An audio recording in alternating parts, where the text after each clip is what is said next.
দিদি ও মিষ্টি বল একটা লক্ষ্য করেছ? বল ঠিক করে দেখো। হ্যাঁ তুমি কিছু দেখেছো নাকি?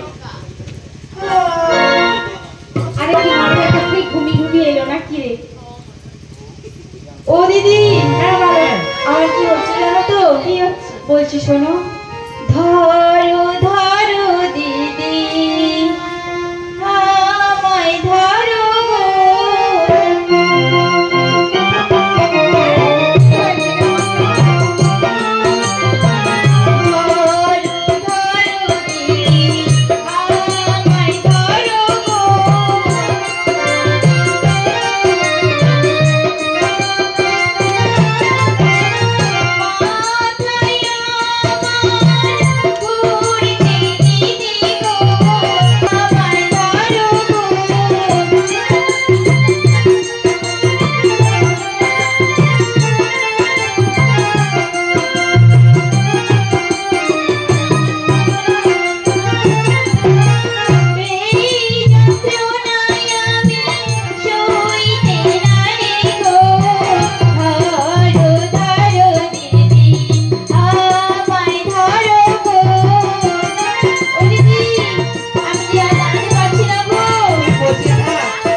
তুমি কিছু দেখেছো?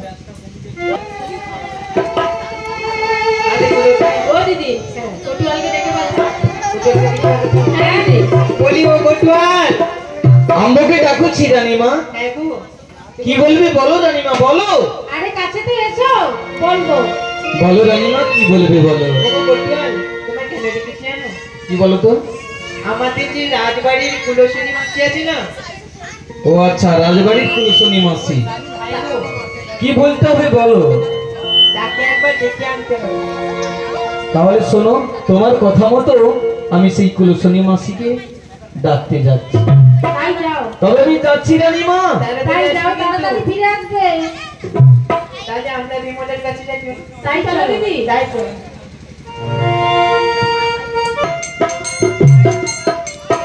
মা ষষ্ঠীর কৃপায় হাতের জটা মোটামুটি। বলি ও মাসি বাড়িতে আছো গো মাসি?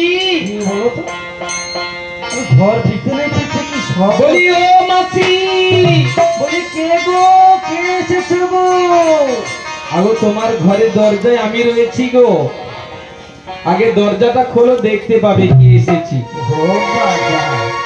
কে এসেছে দরজা খুলে দেখতে হবে? হ্যাঁ গো দরজা খুলে।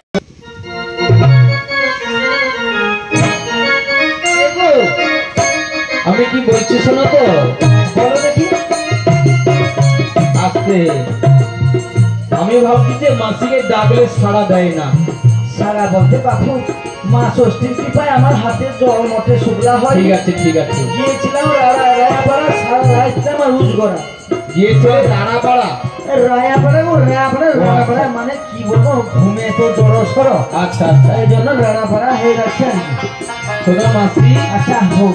তোমার শিক্ষা দীক্ষাটা আমি জানি খুব ভালো। আর আমি যে এই রাজবাড়ির কোটওয়াল। কটা? আমারও শুধু আরে কটাস না কোটওয়াল গো কোটওয়াল। আচ্ছা আচ্ছা বেশ বেশ। তাই আমার শিক্ষাটাও তুমি ভালো করে জানো। কেন রাজবাড়ির দুজন কর্মচারী রয়েছে। সে তো শোনো আজকে যখন তোমার বাড়িতে এসেছি আমি একেবারে ব্রেক ফেল করে যাব। বেশ বেশ বেশ। কি করা যাবে যাবে বাপু। আমার তো প্রচুর ধরনের শরীর তো। আচ্ছা মানে অবসন্ন আস্তে আস্তে। আরে আজকে শোনো না তো নাকি ব্রেক ফেল বাপু কি আমি তো কোনো বুঝতে পারিনি রে। বুঝতে পারোনি? না শোনো শোনো এসেছি যখন খাওয়া দাওয়া করে যাবো। আচ্ছা সে না হয়